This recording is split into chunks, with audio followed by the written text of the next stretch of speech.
Hello everyone, आप सभी का हमारे चैनल पे स्वागत है बच्चों। आज के इस वीडियो में हम पूरा मॉडल पेपर सॉल्व करेंगे और इसका जो कंटेंट क्रेडिट हो वो रेस्पेक्टिव ओनर्स को जाता है। ठीक है, ये मॉडल पेपर का मैंने नहीं बनाया है, ये मुझे मिला है तो मैं इसको सॉल्व करा रहा हूँ। इसका जो कंटेंट क्रेडिट है वो रेस्पेक्टिव पब्लिशर्स को जाता है, फुल क्रेडिट उनको। तो वीडियो को कर दो लाइक, क्योंकि बाद में भूल जाते हो। बाकी मैंने सब कुछ पढ़ा रखा है, लिंक्स मिल जाएगी आपको डिस्क्रिप्शन पे। सो पहला क्वेश्चन हमसे क्या बोल रहा है कि ये बहुविकल्पी प्रश्न है, इनको हमें सही उत्तर देना है। कह रहे हैं दो संख्याओं का HCF 18 है, तो दो संख्याओं का LCM कितना होगा। हम प्रत्येक प्रश्न को डिटेल में सॉल्व करेंगे, ठीक है, और फिर उसके बाद हम अपना आंसर देंगे। तो हम जानते हैं, देखो, कि दो संख्याओं का जो HCF होता है, HCF गुणा LCM किसके बराबर होता है। दोनों संख्याओं का गुणनफल, संख्याओं का गुणनफल, ये दे रखा है हमें। सो देखिए भाई, HCF दे रखा है 18 और हमें LCM निकालना है। देखो, हमें LCM निकालना है, तो ये 18 गुणे में है, इस तरफ के क्या हो जाएगा, बट्टे में आ जाएगा। 18 से काटो, 18 एकम 18,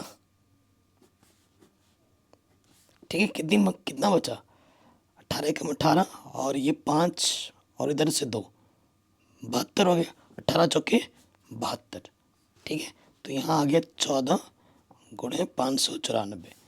गुणा करना आता होगा तो अच्छी बात है, कई बच्चों को तो 14 का गुणा पहाड़ा भी नहीं आता होगा, तो 10 तक तो आता होगा।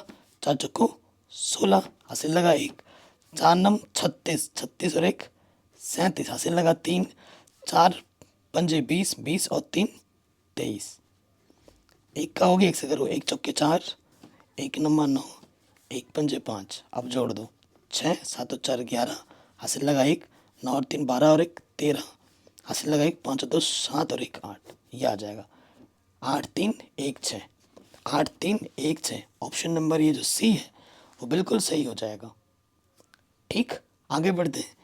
वह बड़ी से बड़ी संख्या जिसमें 245 और 1037 को विभाजित करने पर प्रत्येक दशा में शेषफल जो 5 प्राप्त हो। बड़ी से बड़ी संख्या यानी कि HCF निकालना है। 245 कितना शेषफल दे, मतलब दोनों 5 5 शेषफल दे, यानी कि 245 में से 5 घटाओगे 240, और 1037 में से 5 घटाओगे 1032। शेषफल जब भी बोलेगा ना, हमें घटा देना होता है। बड़ी से बड़ी यानी कि HCF निकालना है, और छोटी से छोटी बोलता तो हम LCM निकालते हैं, गुणनखंड करते हैं, भाज्य गुणनखंड। 2 एकम 2, 2 तीन 4 0, 2 छंग 12 0, 2 तीन 6 0, 2 एकम 2, 2 पंच 10, 3 पचे 15, 5 कम 5। ठीक, यहाँ पे आ जाओ, 2 पंजे 10, 2 एकम 2, 2 छंग 12, फिर करोगे 2 दूनी 4, ठीक है, एक बचा, 2 पंजे 10, 2 अट्ठे 16, 2 एकम 2, 2 दूनी 4, 2 नम 18, ठीक है।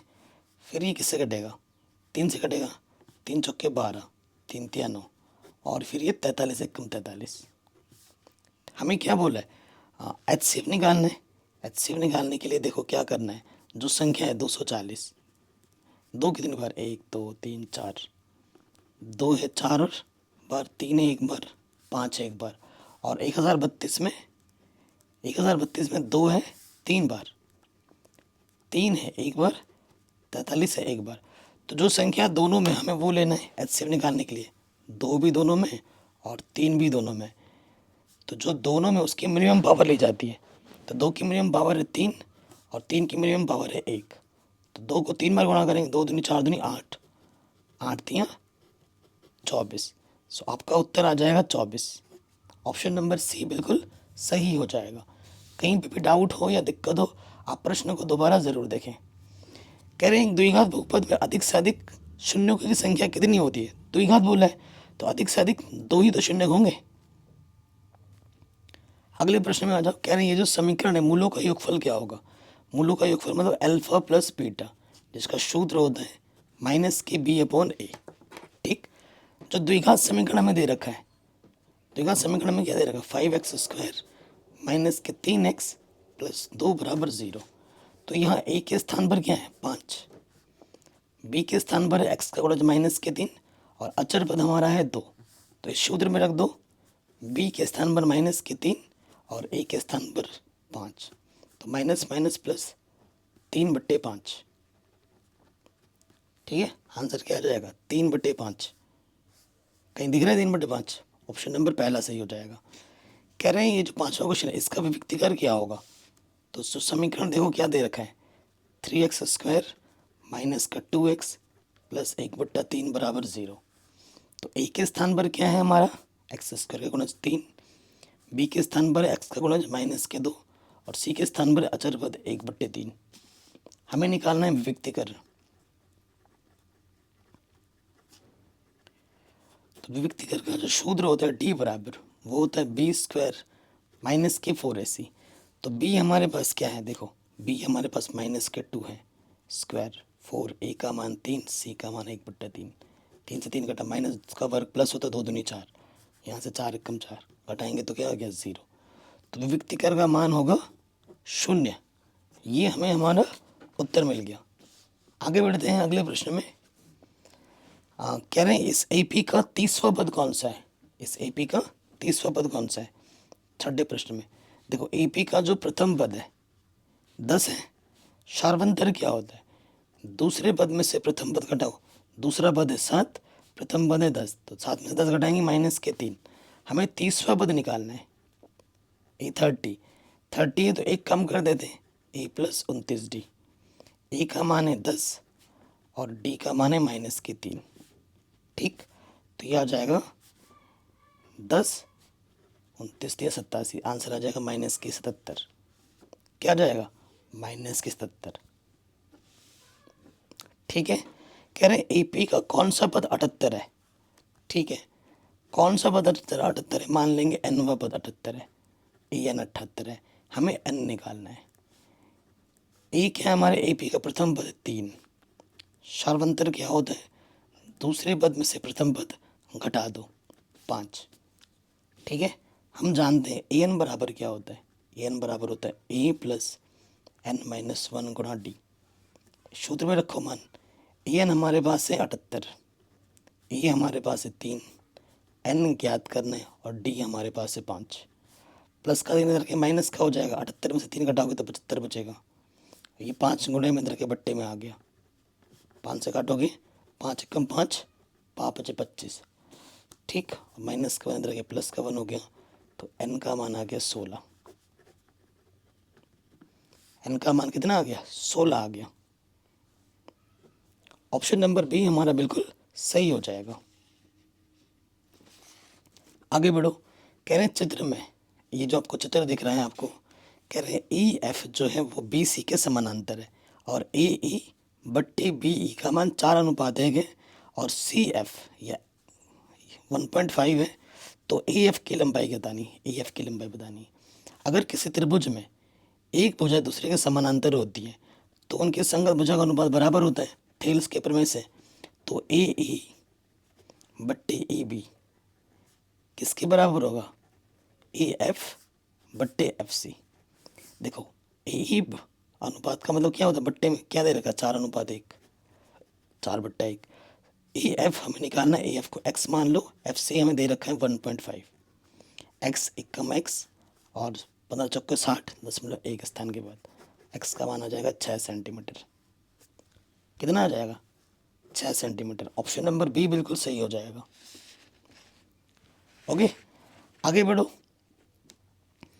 कह रहे हैं y अक्ष पर एक बिंदु, जो बिंदु इतने और इतने से समान समदूरस्थ है उसका निर्देशांक क्या होगा। ठीक है, समदूरस्थ के लिए बोल रखा है। सो देखो पूरा हल करके आंसर देंगे हम। तो हमारे पास क्वेश्चन नंबर 9, ये एक रेखाखंड है, ये बिंदु A है जो कि 6,5 और ये बिंदु B है जो कि -4,3 और इसके बीचों बीच एक बिंदु है y अक्ष पर है। तो y अक्ष के x निर्देशांक 0 होता है, माना वो बिंदु 0,y है। ठीक है, बिना हल के आंसर निकलेगा नहीं। समदूरस्थ बोला यानी कि A से P के बीच की दूरी और P से B के बीच की दूरी समान होगी, यानी कि AP बराबर होगा PB।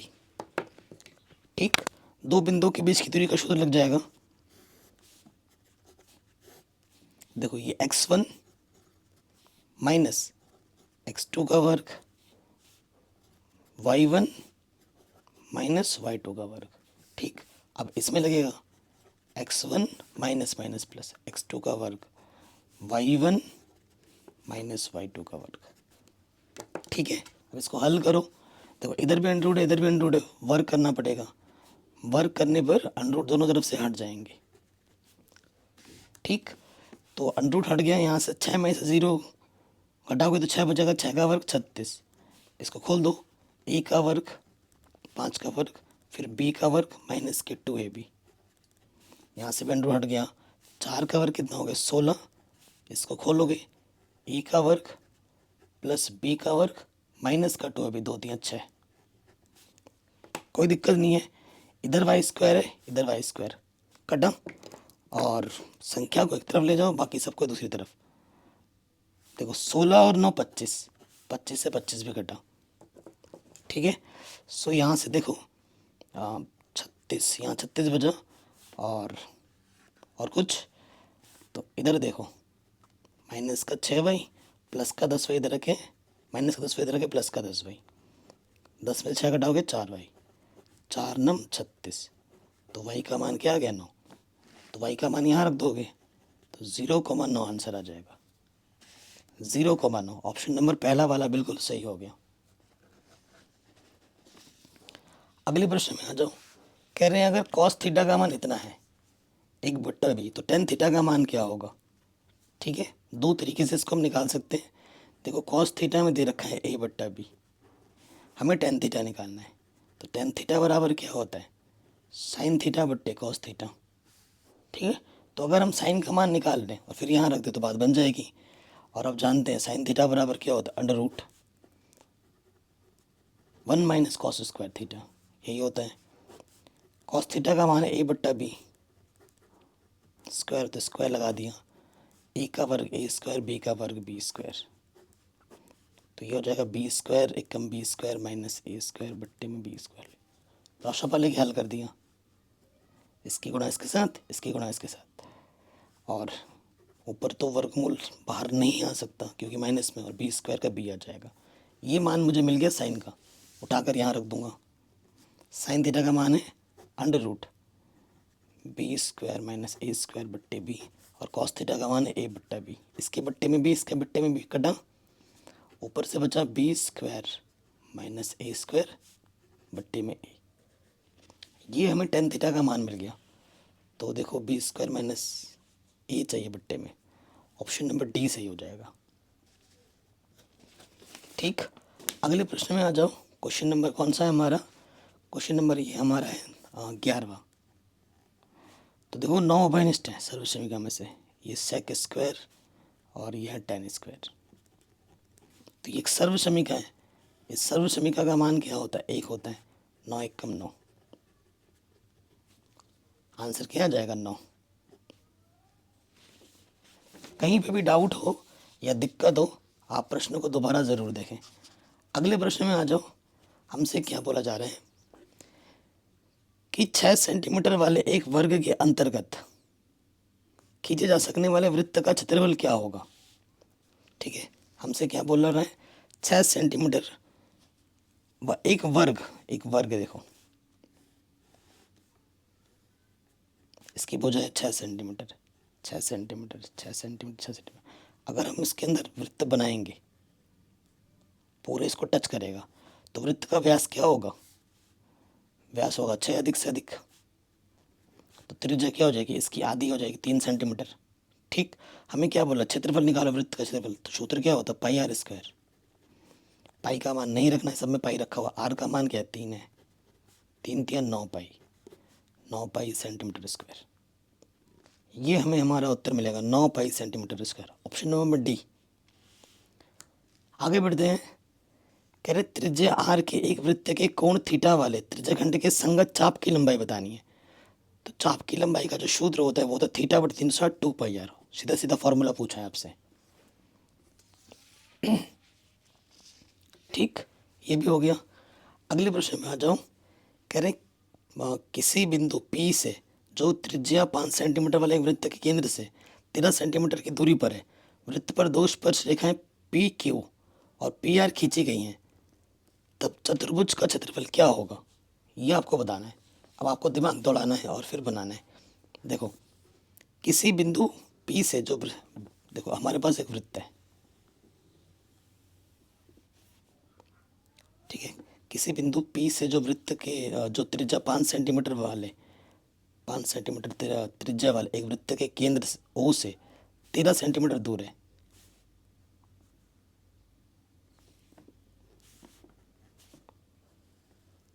ठीक है। 13 सेंटीमीटर दूर है।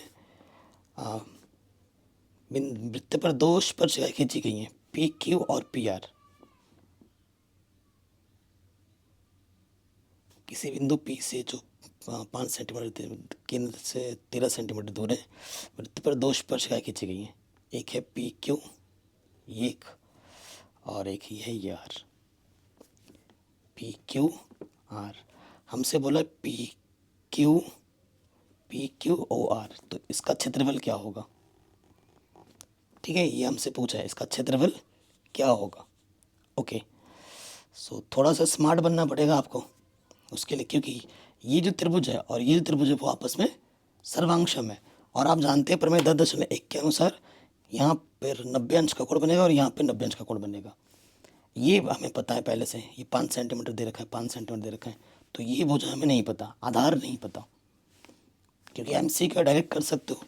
देखो, त्रिज्या और स्पर्शिका के बीच में 90 अंश का कोण बनता है प्रमेय 10.1 के अनुसार, ठीक है। तो जैसे ये 90 अंश का कोण बन गया, तो ये समकोण त्रिभुज बन गया, जिसका क्षेत्रफल क्या होता है 1/2 आधार गुणा ऊंचाई, तो एक। और ये समकोण त्रिभुज में आप पाइथागोरस प्रमेय लगा सकते हो। पाइथागोरस प्रमेय में क्या होता है, कर्ण का वर्ग, कर्ण का वर्ग क्या होता है, बराबर होता है आधार का वर्ग प्लस लंब का वर्ग। आप जानते हैं जो पी आर होगा वही पी क्यू होगा, क्योंकि किसी बाह्य बिंदु से वृत्त पर स्पर्शिका की लंबाइयाँ बराबर होती हैं। 13 का वर्ग 169, 5 का वर्ग 25, पी आर स्क्वायर, तो 169 प्लस का 25 इधर के माइनस का हो गया, ठीक है। सो यहाँ से आ जाएगा ये 144, ठीक है। पी आर निकालना है तो इसका अंडर रूट ले लेंगे तो आंसर आ जाएगा 12, पी आर हमें मिलेगा 12, तो ये हमारे पास है 12, तो ये भी हमारे पास है 12। क्षेत्रफल निकालेंगे, त्रिभुज का क्षेत्रफल, क्योंकि समकोण है तो सूत्र लगेगा 1/2 आधार गुणा ऊंचाई,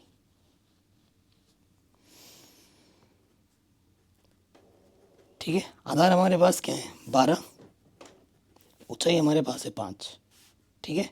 2 छंग 12, 5 छंग 30, तो ये 30 है तो ये भी क्या होगा 30 होगा, दूसरा वाला भी 30 होगा, 30 आंसर आ जाएगा 60 सेंटीमीटर स्क्वायर। कितना होगा 60 सेंटीमीटर, ऊपर वाले का 30 नीचे वाले का 30 जोड़ दिया, चतुर्भुज आ जाएगा। ऑप्शन नंबर ए बिल्कुल सही हो जाएगा, ठीक। जो भी मैं कर रहा हूँ आपको डिटेल में दिखा रहा हूँ। कह रहे त्रिज्यखंड चाप की लंबाई बराबर होती है। देखो हमारे पास एक वृत्त है और ये त्रिज्या के द्वारा काटा गया खंड है, तो ये जो चाप की लंबाई है इसका शूद्र क्या होता है, तो इसका शूद्र होता है θ/360 गुणे 2πr।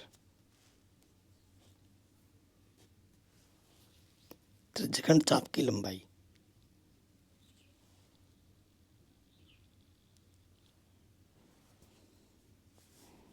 ठीक है। ये त्रिज्यखंड चाप की लंबाई, तो चाप तो यही हुआ, अगर पूरा पूछेगा संपूर्ण तो प्लस में 2r जुड़ेगा, ठीक है। ये ध्यान रखना, एक ही क्वेश्चन दो बार दे दिया इसमें। क्या त्रिज्या आर वाले वृत्त के उस त्रिज्यखंड का क्षेत्रफल जिसका कोण पी है निम्नलिखित में से क्या है, तो सूत्र क्या हो θ/360, क्षेत्रफल के लिए पाई आर स्क्वायर होता है, तो थीटा में दे रखा है पी डिग्री, बट्टे में 360, पाई आर की जगह दे रखा है कैपिटल आर, ये हो जाएगा। तो ये ऑप्शन में कहीं दिख नहीं रहा होगा, यहाँ 2 से गुणा किया है और यहाँ पे 2 से गुणा कर दो, तो ये हो जाएगा p/360 गुणा 2, और ये 2πr स्क्वायर, यानी कि p/720 यहाँ और गुणे में 2πr square. Option number D बिल्कुल सही हो जाएगा। नेक्स्ट क्वेश्चन में आ जाओ।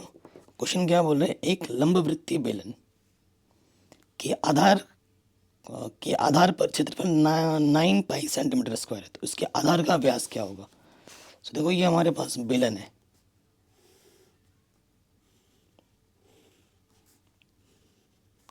ठीक है, ये हमारा बेलन है। मान लेते हैं बेलन की त्रिज्या r और इसकी जो ऊंचाई है वो h है। कह रहे लंबवृत्तीय बेलन के आधार पर क्षेत्रफल 9 पाई सेंटीमीटर स्क्वायर है। आधार समझ रहे हैं, ये आधार, ये 9 पाई सेंटीमीटर स्क्वायर दे रखा है।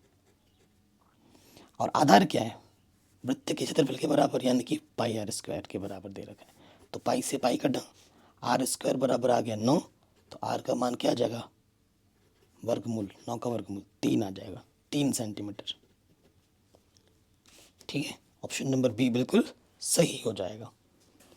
बताइए कोई भी डाउट या दिक्कत हुई हो, नहीं होगी। अगले प्रश्न पे आ जाते हैं। क्या बोला जा रहा है हमसे प्रश्न में, कह रहे हैं दो गोलों के आयतनों का अनुपात इतना है, 64:27 है। ठीक है, उनके वक्र पृष्ठीय क्षेत्रफलों का अनुपात कितना होगा, ये हमें बताना है। सो देखिए निकालते हैं। दो गोले हैं हमारे पास, एक बड़ा गोला है, एक छोटा गोला है। तो बड़े गोले की त्रिज्या कैपिटल आर और छोटे गोले की त्रिज्या स्मॉल आर मान लेते हैं। ठीक है, इनके आयतनों का अनुपात दे रखा है। इसका आयतन क्या है, 4/3, पाई आर क्यूब, अनुपात का मतलब बट्टे में, अनुपात दे रखा 64/27। 4/3 पाई 4/3 पाई करना, r/r, दोनों में घात में 3 है तो टोटल की घात 3 लिख सकता हूँ। 64 को लिख सकता हूँ 4 की घात 3, 27 को लिख सकता हूँ 3 की घात 3। अरे यार 3 घातों की तुलना करेंगे, 4 चौको 16 चौको 64, 3 3 9 27। ओके, घातों की तुलना करेंगे, 3 से 3 घटा तो हमें r/r जो मिल जाएगा वो मिलेगा 4/3। अब जहाँ ज़रूरत पड़ेगी इसका इस्तेमाल करेंगे और फिर विश्वास करेंगे। अब हमें क्या बोला है, क्षेत्रफल का अनुपात निकालो। तो इसका क्षेत्रफल क्या होगा, 4 पाई r² और इसका होगा 4 पाई r², अनुपात मतलब बट्टा। तो ये आ गया r/r, टोटल का स्क्वायर। r/r हमें दे रखा है 4/3, तो 4 का वर्ग 16, 3 का वर्ग 9, तो यह आ जाएगा 16:9। ठीक, आंसर आ जाएगा 16:9। ऑप्शन नंबर डी सही हो जाएगा। अगला जो प्रश्न है बहुत इंपॉर्टेंट है। कह रहे हैं एक बारंबारता बंटन के लिए माध्य, माध्यिका और बहुलक के बीच संबंध क्या होता है। तो जो आपको पता है सिंपल सा क्वेश्चन है, हर साल एग्जाम में आता है। जो बहुलक होता है वो 3 माध्यिका माइनस 2 समांतर माध्य होता है। ऑप्शन नंबर सी सही हो जाएगा। ठीक, अगला प्रश्न बोले एक अच्छी प्रकार से फेंटी गई 52 पत्तों के गड्डी में से एक इक्का आने की प्रायिकता ज्ञात कीजिए। देखो इक्का जो होता है, ठीक है, इक्का गड्डी में होते हैं चार चार कैटेगरी है। हर कैटेगरी में एक इक्का, 4 कैटेगरी होती हैं, 4 इक्का, संभव परिणाम 4 है और कुल परिणाम 52 है। प्रायिकता निकालनी है हमें। प्रायिकता का सूत्र क्या होता है, संभव परिणाम जिसके लिए निकाल रहे हैं बट्टे में कुल परिणाम,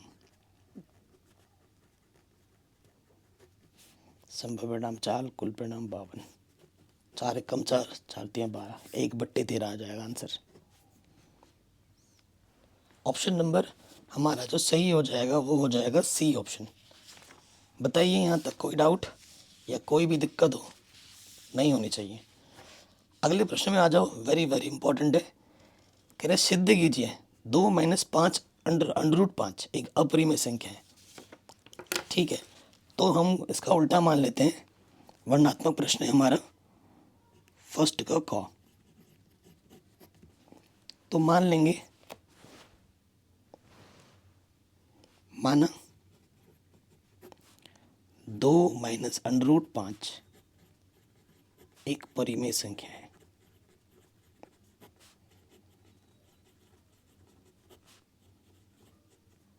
एक क्या है, परिमेय संख्या है। अगर ये एक परिमेय संख्या है तो हम प्रत्येक परिमेय संख्या को p/q के रूप में लिख सकते हैं, जहां पर बट्टे वाला q का मान 0 नहीं हो सकता। ठीक, पी और क्यू हमारे क्या होते हैं, पूर्णांक होते हैं, तथा HCF जो होता है पी और क्यू का वो 1 के बराबर होता है। ये चीज़ लिखनी पड़ेगी और ऐसे क्वेश्चन आसान होते हैं। ठीक, इसमें क्या है, अंडर रूट को एक तरफ रखो, बाकी सबको दूसरी तरफ। तो देखो पी बट्टा क्यू प्लस का इधर के क्या हो जाएगा माइनस का, और माइनस का अंडर रूट 5 इधर के क्या हो जाएगा प्लस के अंडर रूट 5। कोई दिक्कत यहाँ तक नहीं होगी। अब आप देखो, दो एक परिमेय संख्या है, पी बट्टे क्यू एक परिमेय संख्या है, परिमेय से परिमेय घटाओगे तो एक परिमेय आएगा। ठीक है, अब आप क्या लिखोगे, चूंकि 2 माइनस पी बट्टे क्यू एक परिमेय संख्या है,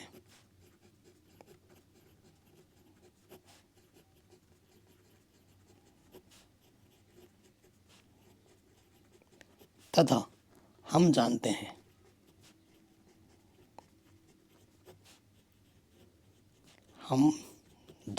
कि अंडर रूट 5 एक अपरिमेय संख्या है।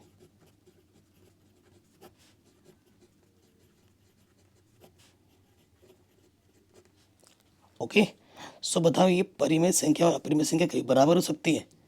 एक म्यान में दो तलवार कभी रह सकती है? नहीं रह सकती है। लिखेंगे अतः समीकरण 1 से ये जो हम बराबर दिखा रहे हैं कभी बराबर हो ही नहीं सकती, और जब बराबर नहीं है तो यानी कि हमारी अवधारणा गलत है। अगर ये परिमेय संख्या होता तो बराबर आना चाहिए था, ये तो बराबर नहीं आ रहा है, यानी कि हमारी अवधारणा गलत है, हमारी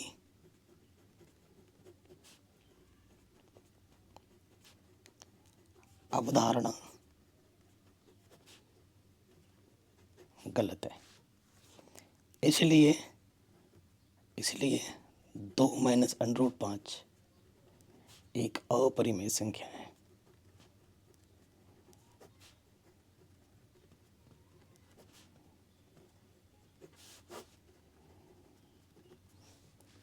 ठीक है जी, बताइए कोई भी डाउट या कोई भी दिक्कत आपको हुई हो तो प्रश्नों को दोबारा देखें। ठीक है जी, आगे बात करते हैं, नेक्स्ट क्वेश्चन में आ जाते हैं। कह रहे निम्नलिखित बारंबारता बंटन का बहुलक वर्ग ज्ञात कीजिए। अच्छा, इससे पहले ये कॉस ए ये दे रखा है तो साइन 2a का मान क्या होगा, है ना। दूसरे वाले पे आ जाओ, ख नंबर पर क्या दिया है, हमें दे रखा है कॉस ए बराबर दे रखा है अंडर रूट 3/2। ठीक है, अंडर रूट 3/2 दे रखा है। सो हमें निकालना क्या है, साइन 2a निकालना है। जब तक ए नहीं आएगा तो कैसे निकालोगे। अब देखो कॉस ए दे रखा है, इसका मान इधर कॉस है तो इसका मान भी कॉस में सोचो। कॉस 30 का मान होता है अंडर रूट 3/2, तो कॉस से कॉस हटा, ए का मान आ गया 30।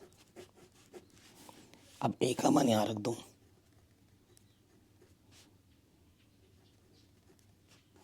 यानी कि साइन 60, और साइन 60 का मान कितना होता है अंडर रूट 3/2। ठीक, तो इसका मान भी कितना आ जाएगा अंडर रूट 3/2 आ जाएगा। आगे बढ़ो, कह रहे निम्नलिखित बारंबारता बंटन का बहुलक वर्ग ज्ञात कीजिए। तो बहुलक वर्ग तो निकालना बड़ा ही आसान है। तो जिसकी अधिकतम बारंबारता क्या है, 17 है। तो लिखेंगे चूंकि अधिकतम बारंबारता, कितनी अधिकतम बारंबारता 17 है, इसलिए बहुलक वर्ग उसी के ऊपर वाला हो जाता है। ठीक, तो बहुलक वर्ग कौन सा होगा, बहुलक वर्ग 17 के ऊपर वाला 12 से 16। ठीक है, कोई दिक्कत कोई परेशानी नहीं होगी। अब आपको अगर बहुलक भी निकालने के लिए बोल देते तो वो भी निकाल सकते हैं, क्योंकि जो बहुलक हो, ये जो 17 है ये हमारा F1 है, इसके बाद वाला क्या होता है F2, इससे पहले वाला होता है F0, और ये हमारा बहुलक वर्ग है। तो बहुलक वर्ग की निम्न सीमा L बराबर हमारा 12 है, और कितने का अंतर है 12 से 16 के बीच में 4 का अंतर। ठीक है, अगर आपसे बहुलक बोलता तो सूत्र ये होता है बहुलक का L plus F1 minus F0 गुणा H बट्टे में 2F1 माइनस F0 माइनस के F2। ठीक है, ये हमारा हमें आंसर आराम से मिल जाएगा। ठीक है, अगर बोलता बहुलक निकालने को तो मैं चाहता हूँ कि आप कमेंट करके बहुलक कितना आएगा वो ज़रूर बताएं कि सर इतना बहुलक आएगा, फिर देखते हैं कितने बच्चों का सही हो पाता है। अगले प्रश्न पे आ जाते हैं। हमसे क्या बोल रहा है कि ये ए है, ये बी है, ये सी है, ए बी सी के शीर्ष हैं, तो शीर्ष ए से जाने वाली माध्यिका की लंबाई बतानी है। ठीक है, ए से जाने वाली माध्यिका की लंबाई बतानी है, क्या होगी।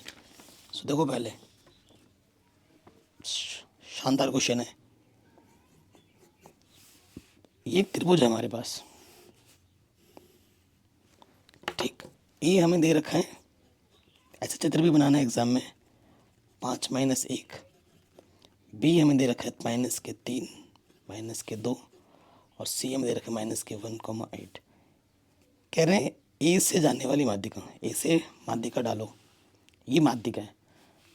इसका नाम मान लेते हैं कि ये डी है। माध्यिका क्या होता है, ये इस ए डी की लंबाई हमें निकालनी है।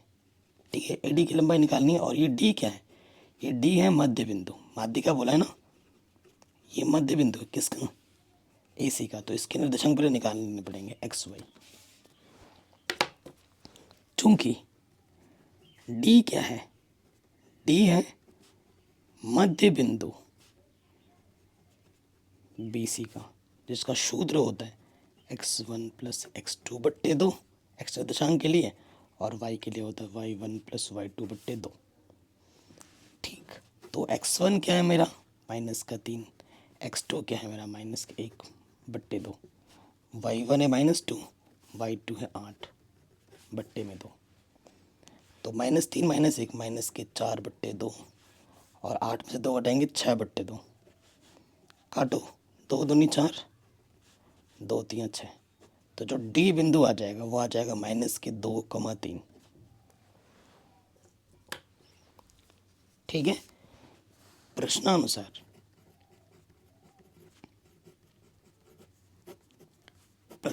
क्या होगा, माध्यिका की लंबाई।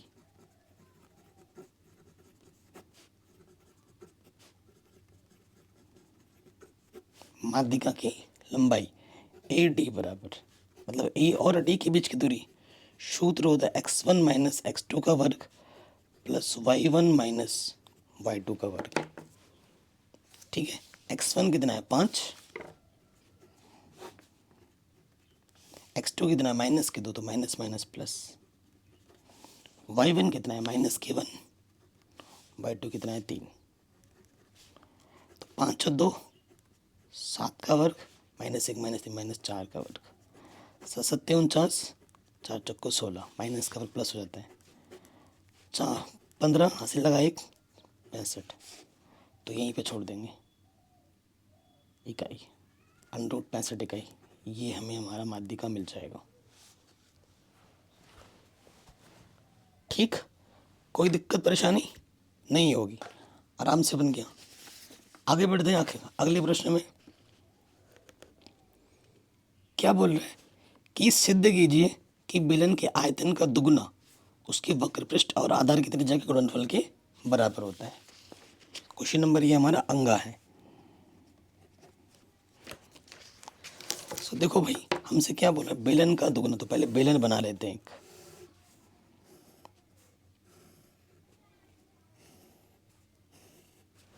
ठीक है, ये हमारा बेलन है, तो मान लेते हैं, माना बेलन की त्रिज्या r और जो बेलन की ऊंचाई है वो h है, ये मान लेना।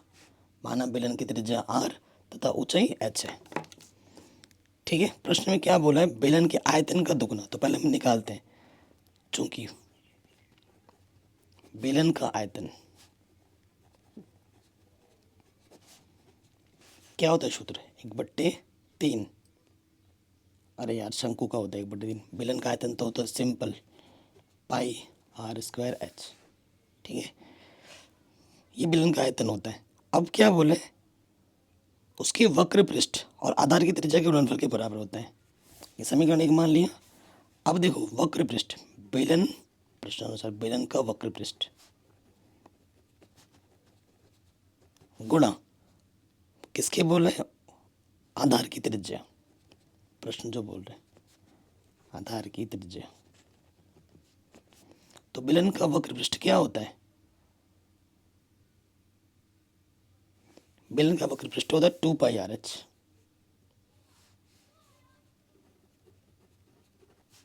और आधार की त्रिज्या क्या होती है, आधार की त्रिज्या होती है R। तो गुणा कर दोगे 2πR गुणा R² H।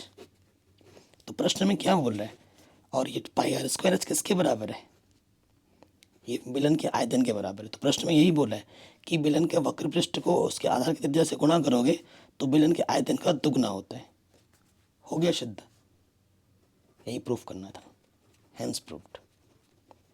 2 नंबर में और क्या देगा, आराम से हो गया।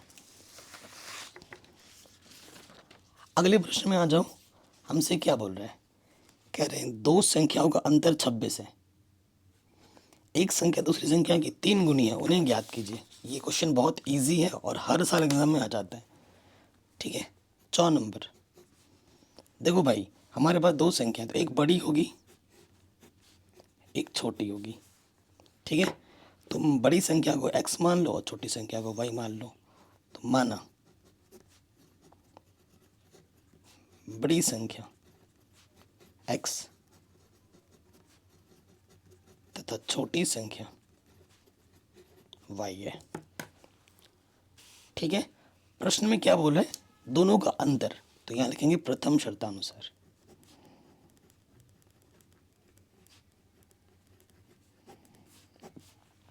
प्रथम शर्त में यह बोला गया है कि अंतर x में से y को अगर बड़े से छोटा घटाओगे तो 26 आएगा, ठीक। फिर क्या बोला गया द्वितीय शर्तानुसार, द्वितीय शर्त में यह बोला गया है कि उनका गुणनफल, सॉरी अभी देखो, द्वितीय शर्त में यह बोला गया है कि एक संख्या मतलब बड़ी वाली संख्या दूसरी संख्या की 3 गुनी है, बड़ी वाली संख्या दूसरी वाली संख्या की 3 गुनी है।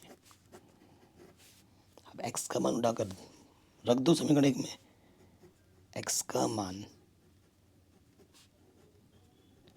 समीकरण 1 में रखने पर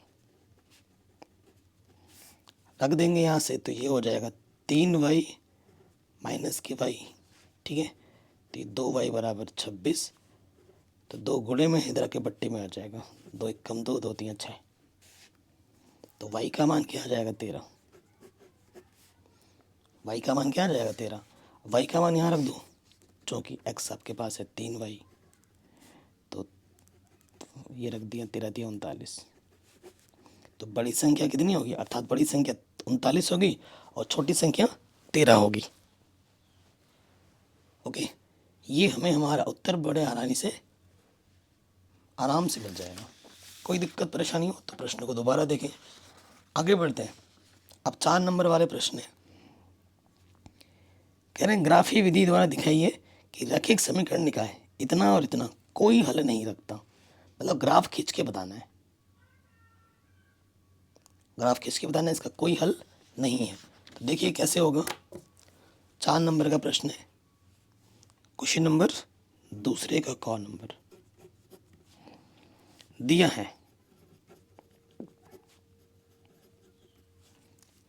पहला समीकरण जो हमें दे रखा है 2x + 4y बराबर 10, ठीक है। और दूसरा जो हमें दे रखा है वो दे रखा है 3x + 6y बराबर 12। सो देखो कोई हल किसका नहीं होता है जब रेखा समांतर होती है, बिंदु निकालना आता ही होगा। देखो अगर x का मान मैं 0 मानूंगा, जो कि नहीं मानना चाहिए क्योंकि कटेगा नहीं ना फिर, अगर मैं y का मान 0 मानूंगा, देखो अगर मैं y का मान 0 मानूंगा तो 2 5 10, तो ये हो जाएगा 5, ठीक है। ये चीज़ आराम से हो गई। अगर मैं y का मान 1 मानता हूँ अगर वाई का मान 1 मानूंगा तो 4 हो जाएगा, 4 कम 4 प्लस का 4 आके कट जाएगा, 10 में से 4 घटा होगा 6 बचेगा, 2 3 6 आ जाएगा। 2 बिंदु मिल गए, पी बिंदु क्यू बिंदु। ऐसे हल करना आता होगा ना, एक्स और वाई। अगर मैं देखूँ एक्स का मान 0 मानता हूँ तो 6y बचेगा, 6 दूनी 12। अगर मैं y का मान 0 मानता हूँ तो 3 चौके 12, ये आर बिंदु, ये एच बिंदु। ठीक है, ग्राफ पेपर मेरे पास नहीं है, लेकिन आपके पास ज़रूर होगा। सो यहाँ से देखना, ग्राफ पेपर में ही बनाना। देखो ये हमारा मूल बिंदु है, 1 2 3 4 5 6, 1 2 3 4 5 6, लिख के भी दिखाना है, 1 2।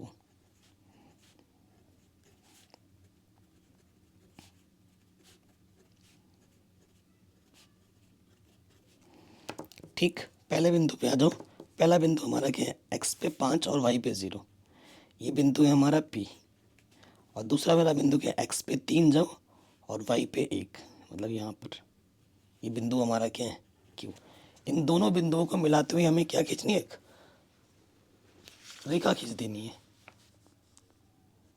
देखो ये सब काम आपको ग्राफ पेपर में करना है, पटरी प्रकार पेंसिल से, मैं तो अंदाजे में बनाना हूँ। समांतर रेखा आएगी तभी हल नहीं होगा। अगले में आ जाओ, एक्स में 0 जाना है, वाई पे 2, ये बिंदु आ गया हमारा आर। और इसमें एक्स में 4 जाना है और उसके बाद उसमें जाना ही नहीं है, एक्स में 4 और वाई पे 0, ये। ठीक है, तो ये तो देखो ऐसा ग्राफ बन रहा है ना, क्योंकि मैंने यहाँ बनाया है, तो ऐसे रेखा जाएगी। ठीक है, जो एक दूसरे को कभी भी प्रतिच्छेद नहीं करेगी, समांतर रेखा होगी, तो इसका कोई हल नहीं होगा। अर्थात ग्राफ से ही लिख दोगे कि इसका कोई हल नहीं है, क्योंकि ये समांतर रेखा है। ठीक, आराम से बन गया। आगे बढ़ो, अगले प्रश्न में कह रहे जांच कीजिए कि द्विघात समीकरण के मूल वास्तविक हैं, यदि ऐसा है तो मूलों को भी ज्ञात कीजिए। काफ़ी शानदार क्वेश्चन है। ठीक है, सो देखो इसको करते हैं, ख नंबर पे आ जाओ। सो देखिए हमें क्वेश्चन बहुत ही शानदार है, दिया है द्विघात समीकरण। क्या दे रखा है, 3/4 एक्स स्क्वायर माइनस के 8x प्लस 3 बराबर 0। ठीक है, तो आप एक काम कर सकते हो कि 4 बट्टे में ना, आप ऐसे भी रख सकते हो, कोई दिक्कत वाली बात नहीं है, लेकिन थोड़ा लॉसेबल है, और छोटा भी कर सकते थे इसको। देखो ऐसे ही करते हैं, ए के स्थान पर कितना है, 3/4, बी के स्थान पर है -8 और सी के स्थान पर है 3। हमें क्या निकालना है, मूलों की प्रकृति निकालनी है। प्रकृति जब जब बोलेगा तो हमें क्या निकालना होता है, विभक्तिकर, विवेचक। प्रकृति के लिए क्या निकालेंगे, विभक्तिकर डी।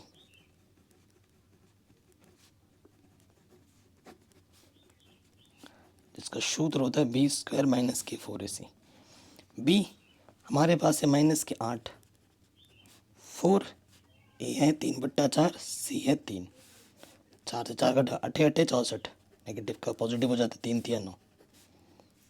ठीक है, तो कितना आ जाएगा,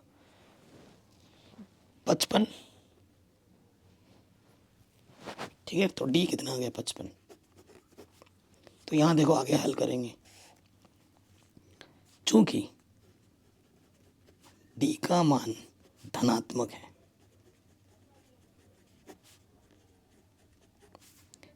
इसलिए मूल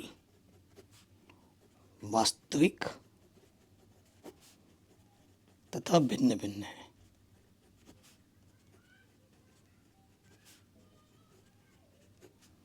ये आप लिख देंगे। ठीक है, वास्तविक तथा भिन्न भिन्न है। अब मूलों को भी ज्ञात करना है, तो यहाँ लिखेंगे द्विघात सूत्र से।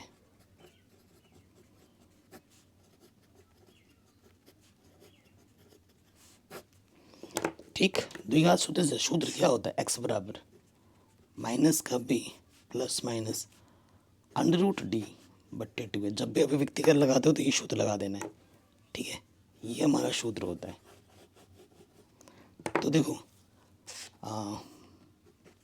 बी कितना है हमारे पास, -8, और डी कितना है, हमने डी निकाले 55, क्योंकि 55 का वर्गमूल नहीं निकल सकता और ए का मान है 3/4, तो इसको हल कर दे, माइनस माइनस प्लस, √55 ही रखो यहाँ पर, और 2 दूनी 4, तो इसको यहीं ऐसे ही रहने दो 3/2, क्योंकि इसका वर्गमूल नहीं निकल सकता, तो आंसर यहीं पे छोड़ देना, आगे करने की ज़रूरत नहीं है, पूरे नंबर मिलेंगे आंसर।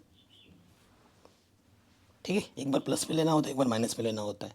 अगर वर्गमूल पूरा निकलता तो मैं लेता भी, चूँकि वर्गमूल नहीं निकल सकता 55 का, तो यहीं पे छोड़ दो, पूरे नंबर मिलेंगे। ठीक, अगले प्रश्न पे हम आ जाते हैं। अगला प्रश्न हमसे क्या बोल रहे हैं, कह रहे हैं AP का 31वां पद ज्ञात कीजिए, जिसका 11वां पद 38 है और 16वां पद 73 है। तो एग्जाम में कैसे करना है इस प्रश्न को देखिए। माना AP का प्रथम पद E तथा सार्वांतर D है, ये आप मान दोगे। ठीक है, हमें दिया क्या है,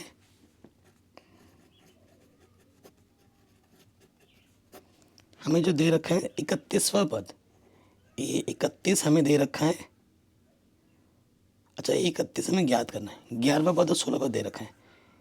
11वां पद हमें दे रखा है 38, 11वां पद 38 है, और 16वां पद A16 73 है। कोई भी पद अगर आपको निकालना है तो आपको A और D चाहिए होते हैं। A11 का मतलब होता है A कम कर दो A + 10D 38, और 16 का मतलब होता है A कम कर दो A + 15D 73। समीकरण 1 और 2 को हल करेंगे। समीकरण 1 तथा 2 से, तो A + 15D हमारे पास है 73 और A + 10D हमारे पास है 38। किसी समीकरण को भी हम ऊपर नीचे रख सकते हैं अपने सुविधा के अनुसार। समान चिन्ह है तो घटाने पर नीचे वाला चिन्ह बदलता है, प्लस का माइनस, प्लस का माइनस, प्लस का माइनस, प्लस माइनस 1 घटा, 15 में से 10 घटाएंगे 5D बचेगा, 13 में से 8 घटाएंगे 5, 6 में से 3 घटाएंगे 3, 5 7 35, तो D का मान आ गया 7। D का मान किसी भी एक समीकरण में रख दो, चूँकि A + 10D हमारा 38 है, तो D का मान आ गया 70, सॉरी D का मान आ गया 7, कैलकुलेशन पहले ही हो जाता दिमाग में, 70। ठीक है, तो प्लस का 70 इधर आके क्या हो जाएगा, माइनस के 70, तो कितना आ जाएगा, -32। 70 में से 38 घटाएंगे 32 आएगा, चिन्ह बड़े वाले का लग जाएगा। ओके, अब हमें क्या निकालना है, 31वां पद प्रश्नानुसार।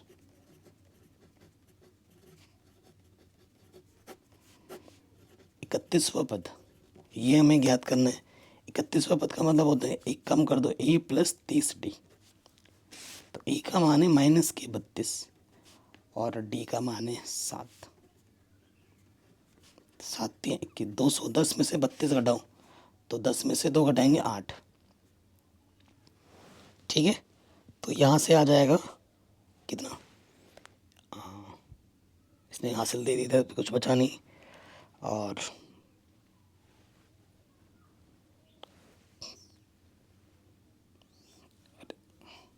कितना आ जाएगा 178। ठीक है, ये हमें हमारा उत्तर बड़े आराम से मिल जाएगा। कोई दिक्कत कोई परेशानी हो तो वीडियो को दोबारा देखें। तो आज की वीडियो में हम इतना ही रखते हैं, पार्ट 1 है। पार्ट 2 में देखो बच्चों, जो बचे हुए प्रश्न है, ये सारे प्रश्न 4 नंबर के और 6 नंबर के, वो एक साथ में हम कर लेंगे। बाकी मैंने सारे क्वेश्चन, बहुत सारे मॉडल पेपर और भी करा रखे हैं, जिसके लिंक्स मिल जाएंगे डिस्क्रिप्शन में। मैंने पूरी NCERT पढ़ा रखी है, सारे उदाहरण करा रखे हैं, chapter wise important question, objective के, सब्जेक्टिव के 1 शॉट बना रखे हैं, आपको प्लेलिस्ट में मिल जाएंगे। तो एक बार डिस्क्रिप्शन ज़रूर चेक करें और वीडियो को हर जगह शेयर करें। चैनल पर नए हैं तो सब्सक्राइब ज़रूर कर लें, और आपको किसी भी प्रकार की वीडियो की आवश्यकता हो कमेंट करके हमें ज़रूर बताएं। जय हिंद, मिलते हैं नए वीडियो में।